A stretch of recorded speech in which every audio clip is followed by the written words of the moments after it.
I won $8.7 million in the lottery, and my family has no idea. Well, they didn't, until I decided to tell them. And when I finally revealed my secret, I made sure they understood one thing perfectly. They weren't getting a single cent. You might think I'm cruel, heartless even, but when you've spent your entire life being treated like a human ATM by people who are supposed to love you, you learn that blood doesn't always mean family. This is my story, and I don't regret a single decision I made. Growing up in suburban Ohio, I learned early that love in our household came with conditions. My mother ruled our home like a matriarch from a twisted fairy tale, where affection was currency and my sister Emma was the golden investment. My father played his role perfectly, nodding along, enabling every toxic pattern that made our family dysfunction feel normal. Emma was 3 years younger than me, but you'd think she was royalty. Her bedroom was bigger, her birthday parties more elaborate, her mistakes always forgiven with a smile. Meanwhile, I was the responsible one, the dependable one, the one who would figure it out. That's what I was for. I worked 2 jobs through college while Emma partied through state school on my parents' dime. When I graduated with honors and landed a marketing job, my mother's first response wasn't congratulations. It was asking if I could help with Emma's credit card debt. $15,000 she'd racked up on clothes and Miami trips with her sorority sisters. I was 23, barely established, and already positioned as the family's safety net. But I paid it, because that's what good daughters do, right? Then came the car payment when Emma totaled her Honda texting while driving. I co-signed for her new SUV because her credit was destroyed. Then rent for her first apartment when she couldn't hold down a job. Then bail money for her boyfriend. The requests never stopped. Every Thanksgiving dinner ended with my mother pulling me aside, her hand on my arm, voice dropping to that syrupy tone that meant she wanted something. Every Christmas involved my father awkwardly mentioning Emma was struggling again. Sunday dinners became tactical operations where I'd mentally prepare for whatever new financial crisis had emerged. My mother had this way of serving pot roast and guilt in equal measures, passing mashed potatoes while mentioning that family takes care of family, that Emma just needed help getting on her feet, that surely I understood how hard it was for young people these days. I wanted to scream that it had been hard for me too. That I'd eaten ramen for months to make rent. That I'd worked overnight shifts while maintaining full course loads. That I'd sacrificed and struggled and clawed my way to stability without anyone offering me a bailout. But I stayed silent, because conflict meant being labeled dramatic, ungrateful, selfish. By age 29, I'd given my family over $60,000. $60,000 earned through my own hard work, handed over piece by piece, guilt trip by guilt trip, and not once had I received a genuine thank you. Not once had anyone asked how I was doing financially, if I could afford it, if I needed help. I was the family ATM, and they were making withdrawals without checking the balance. It was a Tuesday evening in March when everything changed. I stopped at a gas station on my way home, one of those forgettable stops for coffee. The Powerball jackpot had been climbing for weeks, rolling over to $200 million. I never played the lottery, thought it was a waste, but something made me buy a ticket that day. Maybe exhaustion, maybe cosmic timing. I checked the numbers 3 days later during my lunch break, sitting in my car in the office parking lot. My hands started shaking before my brain processed what I was seeing. All 6 numbers matched perfectly. After taxes and the lump sum payment, I'd won approximately $8.7 million. I sat there for 45 minutes, unable to move. My first instinct, bred from 29 years of conditioning, was to call my mother. The phone was in my hand, her contact pulled up, my finger hovering over the call button. But then I stopped, and I really thought about what would happen. I imagined my mother's voice, the initial excitement. Then within minutes the calculations would start. Emma needs a house. Emma needs a car. Emma needs her student loans paid off. Your father and I should retire early. You owe us this. And suddenly, my miracle would become their entitlement. So I didn't call. Instead, I researched lottery attorneys and made an appointment for the next day. My lawyer, Patricia, specialized in sudden wealth management. She told me something I'll never forget. Most lottery winners who go broke don't lose money to bad investments. They lose it to family and friends who feel entitled to it. She advised me to tell no one for at least 6 months, to observe how people treated me without money being a factor. So I went into observation mode. I kept working, kept living in my modest apartment, kept driving my 7-year-old Toyota. To everyone around me, Nothing had changed, but everything had changed for me. I was watching my family through a different lens now. At my mother's birthday dinner in April, she cornered me near the dessert table to mention Emma was struggling with rent again. She delivered her speech with practiced ease, about family sacrifice and helping each other. I gave her $200 and watched how quickly the warm smile appeared, how the conversation ended once the transaction was complete.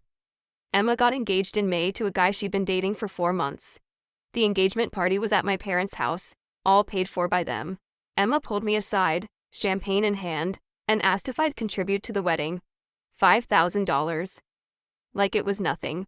When I hesitated, she rolled her eyes and said we'd talk later, then bounced back to her friends. Thanksgiving was the real test.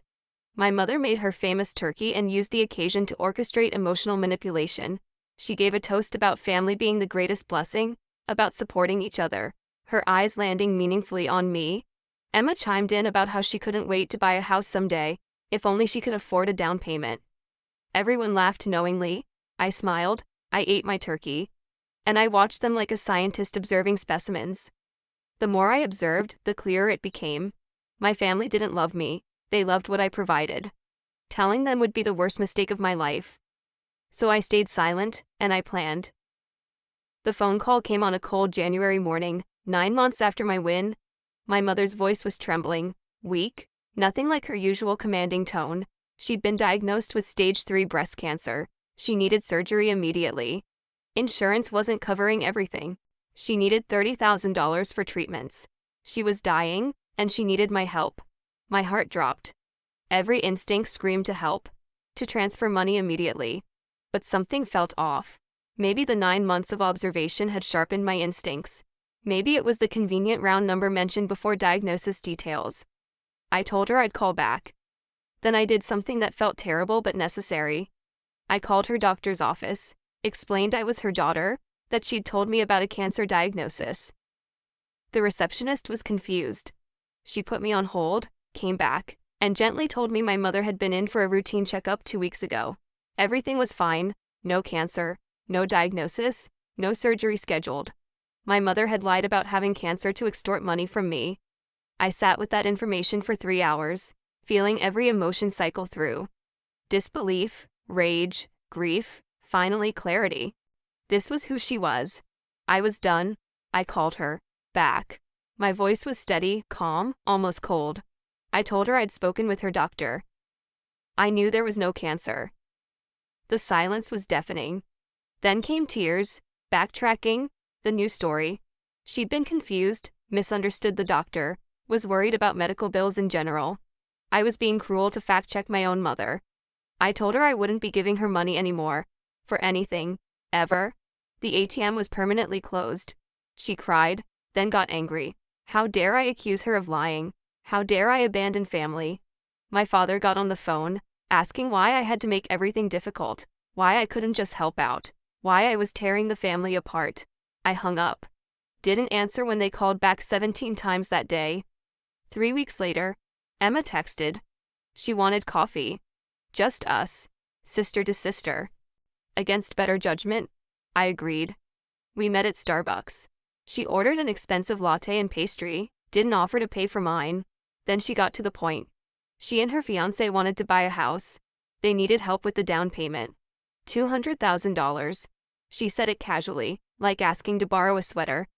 I'd always been good with money. I must have savings. It would mean so much. She promised they'd pay me back, though we both knew that was a lie. I looked at my sister, really looked at her. At 26, she'd never held a job for more than a year. Never paid her own bills, never apologized for the money I'd given her. And here she sat, asking for $200,000 like it was reasonable. I said no, just no. Her face transformed. The sweet act vanished, replaced by pure entitlement.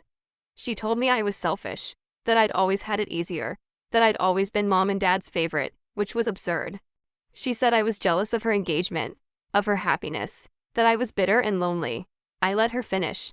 Then I stood up, left $20 on the table, and walked out. 2 days later, my parents called a family meeting. Emergency. I almost didn't go, but curiosity won. I walked into my childhood home to find an intervention-style setup. Mother and father on the couch. Emma in the armchair, all looking disappointed and determined. My mother started. I was tearing the family apart, being selfish and cruel. Emma just wanted help, and I was refusing out of spite. They'd raised me better. Family helps family. My father talked about sacrifice, about how they'd always been there for me. Emma sat crying, playing victim perfectly. I listened to the whole performance. Then I asked how much money I'd given this family. Nobody answered. So I told them, $63,000. And what had they given me? Not money, but support, acknowledgement, genuine love without conditions. Silence. My mother played her final card. If I wouldn't help my sister, if I wouldn't be part of this family properly, then maybe I wasn't their daughter at all. Something inside me broke free. I smiled. And I said, fine. If that's the condition of being your daughter, then I'm not your daughter. The room exploded, but I felt nothing except relief. I let them yell for 5 minutes. Then I said 7 words that changed everything. I won $8.7 million. The room went silent. My mother spoke first, asking me to repeat it. So I did. I'd won the lottery 10 months ago. I'd kept it secret deliberately. I'd watched them, tested them, and they'd failed spectacularly. Emma's face went from confusion to calculation in seconds. She started talking immediately, laughing nervously, saying this was wonderful news, that of course this changed everything. She started listing amounts. The down payment, the wedding, furniture, a new car, maybe a monthly allowance. My mother joined in, tears suddenly gone. Retirement, medical bills for the future, the lake house they'd always dreamed about. This was meant to be. God had blessed our family. My father nodded along, already calculating his wish list. I let them talk. I let them reveal exactly who they were. Then I told them the truth. I wasn't sharing any of it, not $1. The money was mine, and after watching how they treated me for 10 months, after the fake cancer diagnosis, after Emma's entitled demands, after a lifetime of being used, they'd proven they didn't deserve access to my success. The reaction was volcanic. My mother screamed the money belonged to the family, that I had a moral obligation, that I was ungrateful and selfish. Emma called me every name she could think of, said she hoped I'd die alone with my money. My father tried guilt, talking about sacrifices raising me, the roof over my head, as if basic parenting was a debt I owed with interest. I stood up, told them they'd never hear from me again, and walked out. My phone started ringing before I reached my car. Texts poured in, dozens of them, ranging from apologetic to threatening. I blocked all 3, but they didn't stop. Extended family started calling. Aunts, uncles, cousins I hadn't spoken to in years, all suddenly concerned about family unity. The flying monkeys were out in force. I blocked them all. Then I called Patricia. Within 48 hours, cease and desist letters were sent. I changed my phone number, email, deactivated social media. My mother escalated. She showed up at my apartment, banging on doors, causing scenes. She left notes calling me evil, ungrateful, cursed. I filed for a restraining order. The judge granted it immediately. I moved to a different city 3 months later. I worked with my financial team to ensure my estate plan was ironclad. If anything happened to me, my money would go to charities. My biological family was explicitly excluded. But here's what I did with the money that really matters. I set up an anonymous scholarship fund for first-generation college students working multiple jobs. I paid off medical debt for 3 families drowning in bills from genuine health crises. I helped a single mother afford a security deposit on a safe apartment. I donated to domestic violence shelters, food banks, literacy programs. I helped people who actually needed help, who were grateful, who didn't feel entitled. The money did incredible good, just not for people who thought they deserved it by sharing my DNA. A year has passed. I have no relationship with my biological family. Do I feel guilty? Sometimes. Conditioning runs deep. But then I remember the fake cancer. I remember Emma's entitlement. I remember 30 years of being valued only for what I could provide. And the guilt fades. I've built a new life surrounded by people who love me for me. I wake up without dread. I answer my phone without anxiety. The money didn't buy my happiness. The boundaries did. If you've dealt with toxic family or struggled with boundaries, share your story in the comments. What would you have done? Subscribe for more real-life stories about family drama and finding your own path. Remember, your peace matters more than their expectations.